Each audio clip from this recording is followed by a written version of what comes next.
Good morning.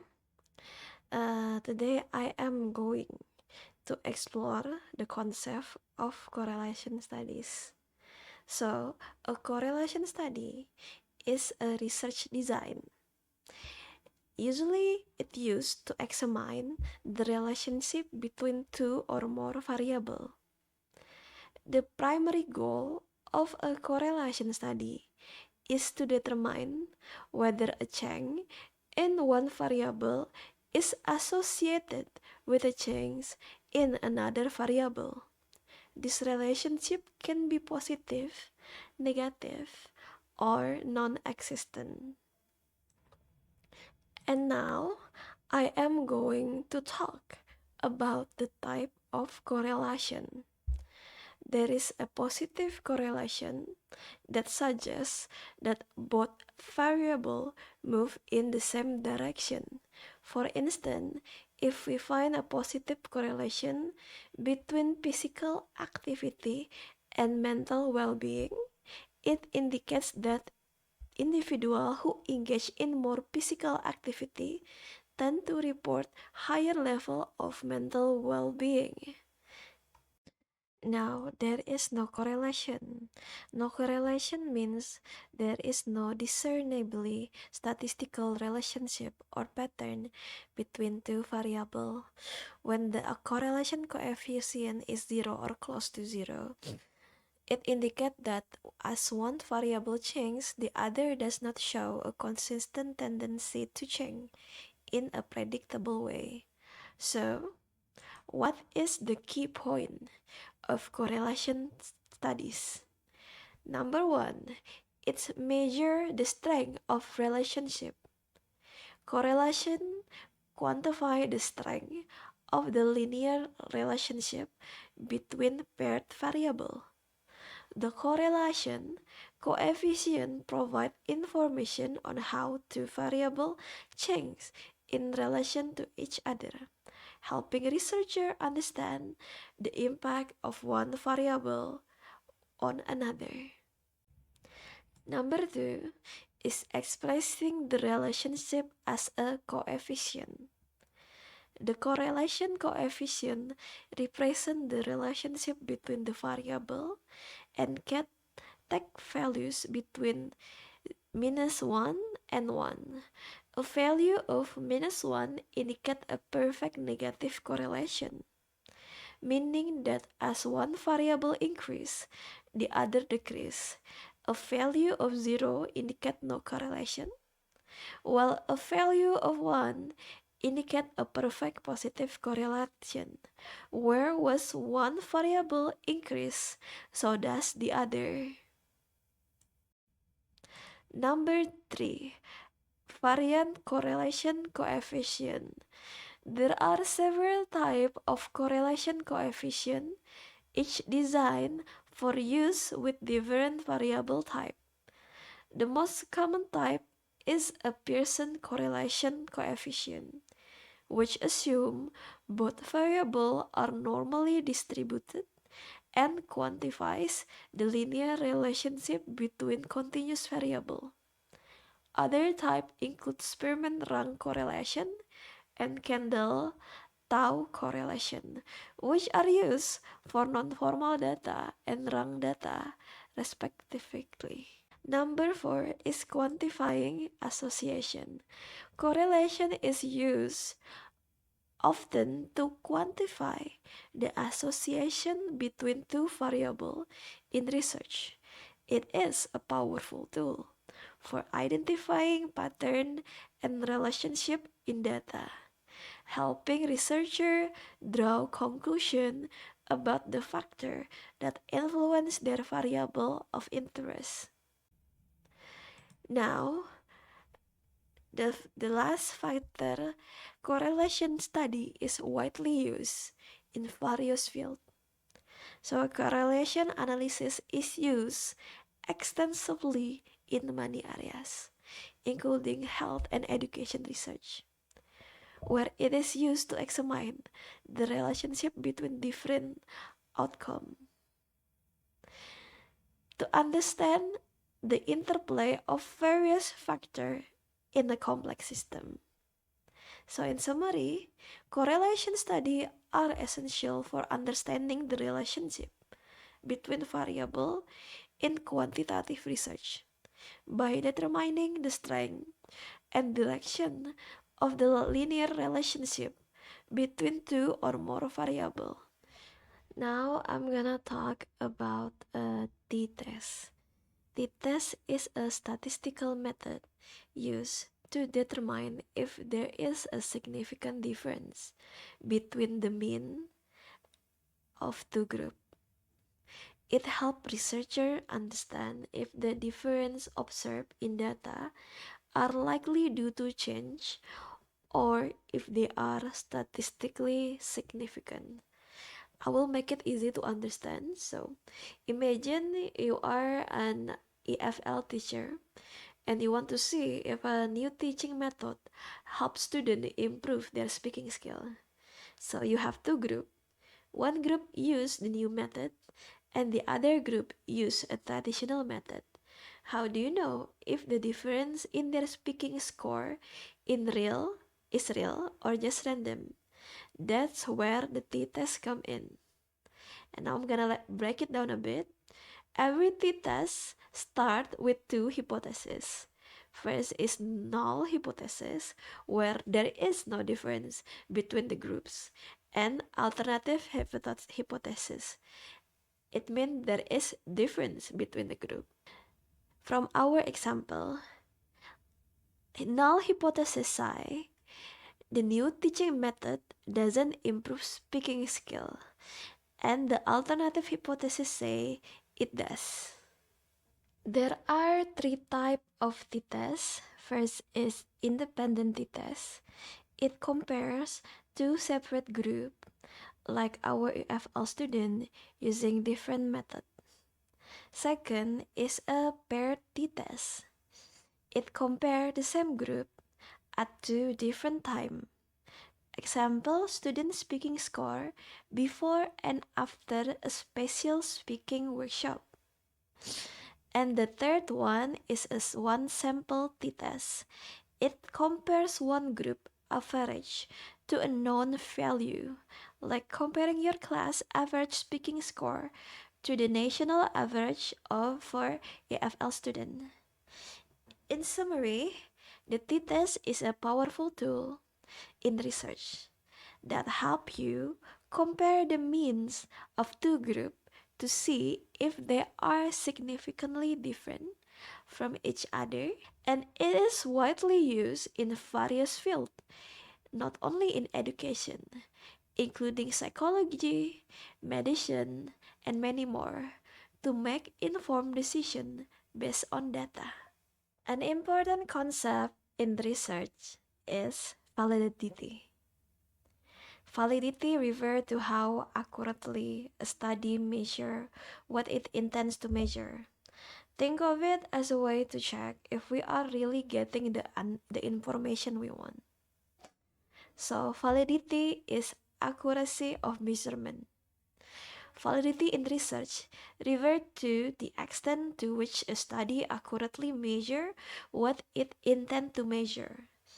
It is a crucial aspect of research design and help ensure that the conclusions drawn from the study are sound and reliable.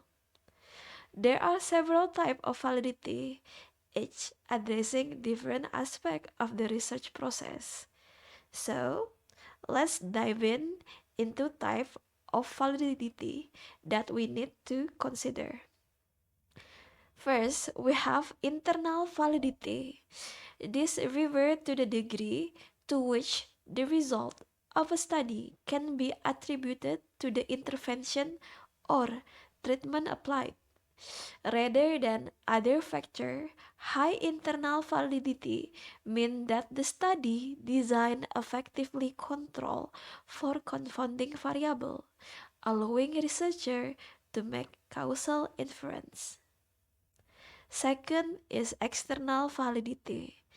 This concept the generalizability of the study finding to other setting, population, or time. High external validity that the result can be applied beyond the specific condition of the study. Third is a construct validity. This type assesses whether the test or measurement accurately reflect the theoretical concept it is intended to measure. For example, if a study aimed to measure intelligence, construct validity examine whether the method used truly capture the essence of intelligence. Or is content validity. This refers to the extent to which a measurement reflects the entire content of the concept being studied. For instance, a test measuring language proficiency should cover all relevant aspects of language use, such as speaking, listening, reading, and writing. Fifth is criterion validity. This type evaluates how well one measure predict an outcome based on another measurement. So, why is validity so important in research? Validity enhances the credibility of research finding, allowing researcher and policymaker to make informed decisions based on solid evidence. It also helps in developing and refining theory. To sum it up, validity is all about ensuring that our research accurately measure what it claims to measure.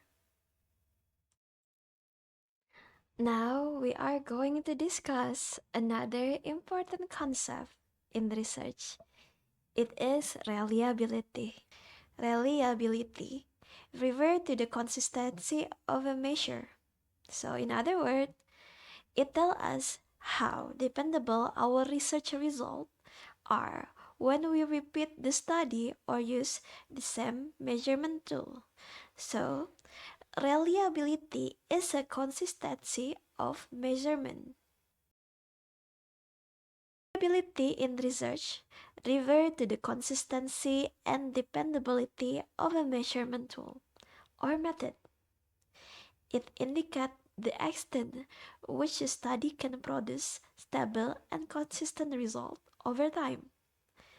High reliability is essential for ensuring that the findings of a study are trustworthy and can be replicated.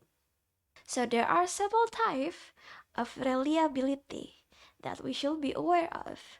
First is test-retest reliability.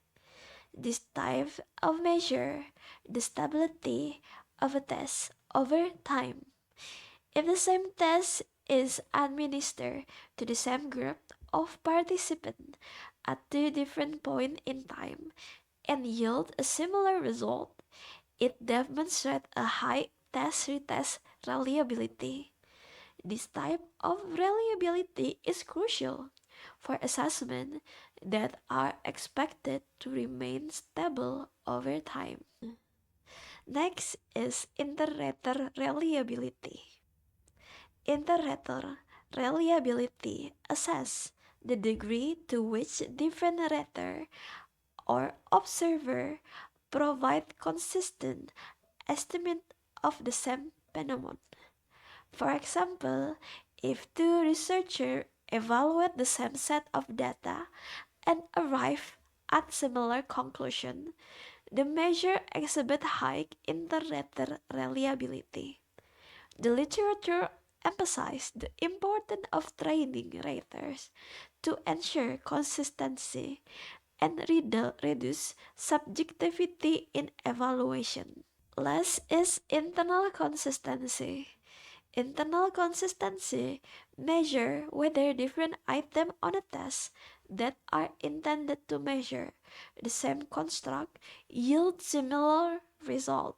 For instance, in a survey assessing anxiety, if multiple questions designed to measure anxiety produce consistent score, the survey demonstrates high internal consistency. Cronbach alpha is commonly used statistical measure in the literature to assess internal consistency. So, what if a study lacks reliability? If it lacks reliability, we cannot trust the result, even if they are valid. Literature consistency highlights that reliable measures lead to more accurate conclusion and better informed decision. High reliability is essential because it enhances the credibility of our finding. So, from the explanation above, we know that reliability is a consistency, test-retest is stability, inter-rater is rater consistency, and internal consistency is item similarity. This consistency is crucial for drawing accurate conclusion from data.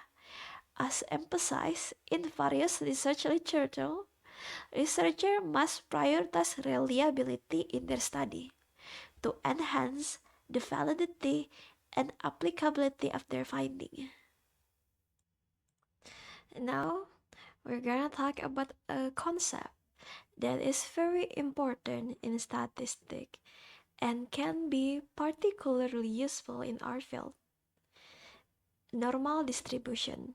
So, what is a normal distribution? And why is it so important? It is a probability distribution that is symmetric about the mean. Imagine a bell curve that the shape of normal distribution. Most of the observation cluster around the central peak, and as you move away from the mean, the probabilities taper off equally in both directions. Now, we're gonna talk about the characteristic of normal distribution. First, we have symmetry. The left and right side of the distribution are mirror image of each other. Second is mean, median, and mode. In a normal distribution, these three measures of central tendency are all equal and located at the center of the distribution. Last is standard deviation. The spread of distribution is determined by the standard deviation. Approximately 68% of the data falls within one standard deviation of the mean. About 95% fall within two standard deviations, and about 99.7 falls within three standard deviations. Now, how does this relate to us as English teacher? Let's think about student performance. If we look at the writing score of our student, or maybe speaking, and any skill like you have in mind, we might find that most students score around the average, while fewer students score very highly or very low. This helps us see how effective our teaching methods are. How about another example? Student feedback on our teaching. This rating we receive may also follow a normal distribution. Most of us will get average rating, while some may get very high or very low rating. Understanding this can help us improve our teaching. In conclusion, normal distribution is a fundamental concept that can greatly enhance our understanding of student performance, faculty evaluation, and standardized testing. By applying this statistical insight, we can make more informed decisions that ultimately benefit both our student and our teaching practice.